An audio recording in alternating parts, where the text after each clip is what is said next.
Do anonymous surveys build trust, or do they quietly destroy it? Anonymous surveys are often sold as safe, honest, and necessary, but many leaders don't stop to ask what they're actually training their culture to do. What kind of culture are you building? Is it one that hides behind anonymity, or one that walks northbound into honest conversation?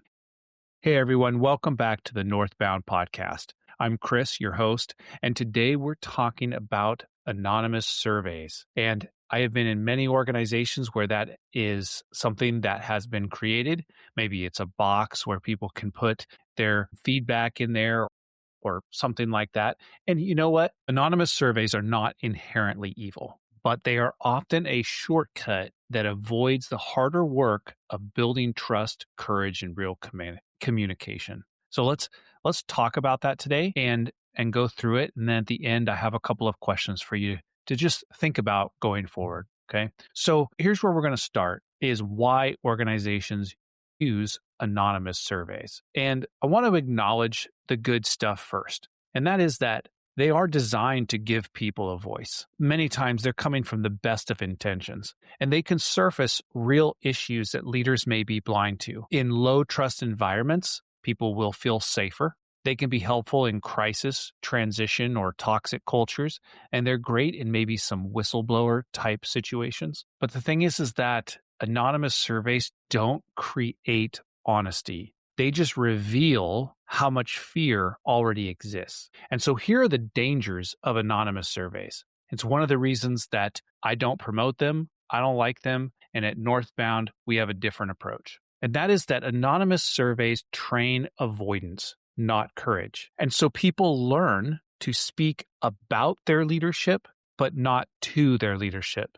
Feedback becomes indirect instead of being relational. And it rewards silence in the moment and criticism later. So at Northbound, we want to help leadership move towards hard conversations, not around them. The other hidden danger of anonymous surveys is that it undermines trust both ways. Leaders don't know who to follow up with. Employees don't learn how to give constructive feedback. And then suspicion starts to grow. Who said this? So we got this in the inbox. Who said this? Instead of, how do we fix this? Or you may even get the response of, oh, I know where this is coming from. Or, well, we know the intent behind this. And so we rationalize and discount the feedback. You can't build a high trust culture using low trust tools. Maybe you can do it for a small amount of time, but it won't work long term. And another hidden danger is it removes ownership, and ownership is so important in your organization. It doesn't allow any accountability for tone, accuracy, or even solutions. And so it's emotion without responsibility, and it's venting, replacing problem solving. Anonymous feedback will often tell you what's broken, but it rarely tells you how to fix it. And that's my encouragement for you, is that you want to get away from the anonymous feedback because you want to hear what's broken, and the person telling you what's broken may in fact have the best solution to fix it. And then you're going to be able to invest in them. You're going to say, dude, that is an awesome idea. You came to me with great feedback. You were bold enough to come and tell me what was broken, and then you had a better way. And now you have that opportunity to put that person in a position where they can affect change, and then they see the value that they have there, and you're developing them, and they're helping your organization. So don't ever avoid that opportunity. Here's another hidden danger, is it can empower the loudest negativity. You know, you have one or two unhealthy voices that can really kind of skew the overall results or bring negativity into the workplace. And then leaders may, in fact, overcorrect based on incomplete data. And that is happening all while the silent majority stays silent. I witnessed this once when we had an anonymous survey go out to the organization through, I believe it was SurveyMonkey.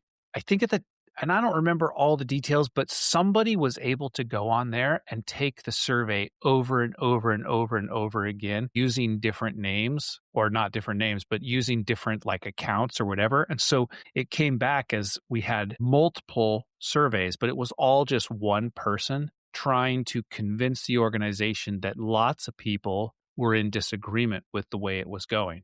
And so that is really dangerous because leaders could overcorrect based off of bad data. That's one unhealthy voice. Here's where anonymous surveys may be appropriate, and that is in maybe deeply broken or unsafe cultures. So maybe it's going to be just for a small amount of time, like a temporary tool. So it could be during mergers, layoffs, any major changes, but it should never be a permanent system or solution. And it should be paired with a clear plan to move toward open dialogue. So anonymous surveys are a bridge. They're not the end destination. Here are some better alternatives. These are northbound alternatives. That is to, one, build feedback-rich relationships, regular one-on-ones, 360-degree feedback. What's one thing I could do better as your leader? Leaders modeling vulnerability first. Number two, teaching people how to give feedback.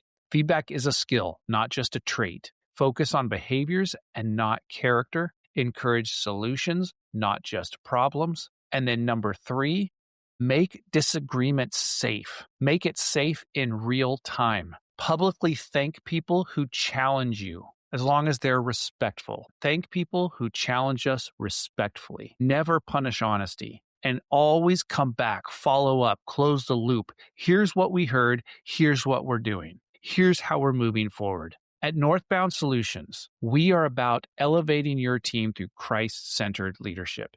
And Scripture calls for us to speak truth in love. Healthy leadership requires courage, humility, and relationships. Jesus Christ didn't collect anonymous feedback. He invited open conversation, questions, and challenges. We are called to be people of light, not working in the shadows. And so here are some key takeaways. Anonymous surveys reveal fear, they don't heal it. Trust will grow through relationships, not forms. We're going to talk about that in another episode. Courageous cultures are built face to face. So we are going to use anonymous tools sparingly and very intentionally. Northbound leaders create environments where people feel safe to speak with them, not around them. So here are some questions. If people in your organization only tell you the truth when their name isn't attached to it, is that honesty or is that fear?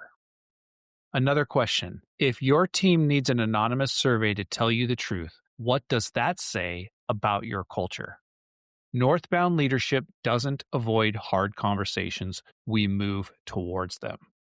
All right. Thanks, everybody. If you want help in doing this, if you want help in developing a way to get there, to have those honest conversations, to get direct feedback, constructive feedback, and solutions for your team, email me or reach out directly at chris@go-northbound.com. We also have a community online. You can join that community at go-northbound.com. Come there and join it because there are other people that are happy to walk with you, to encourage you. And you can post, maybe something's going on in your workplace. Come to the community and post it. Share with us what you're dealing with and let us encourage you and walk with you as we move towards the hard conversations and those northbound solutions. Thanks, everybody. See ya. You just listened to another episode from the Northbound Podcast. Thank you for tuning in today. I hope you were encouraged and empowered in leadership. Go lead boldly and humbly. And remember our vision, elevate your team through Christ-centered leadership. If you want to be a part of our community, just go to go-northbound.com and follow the link and come join us. Follow along with courses and live streams and chats, and maybe even join us for an adventure. We'd love to have you. All of those links are in the description below. Thank you again for tuning in. It's been a pleasure. See ya.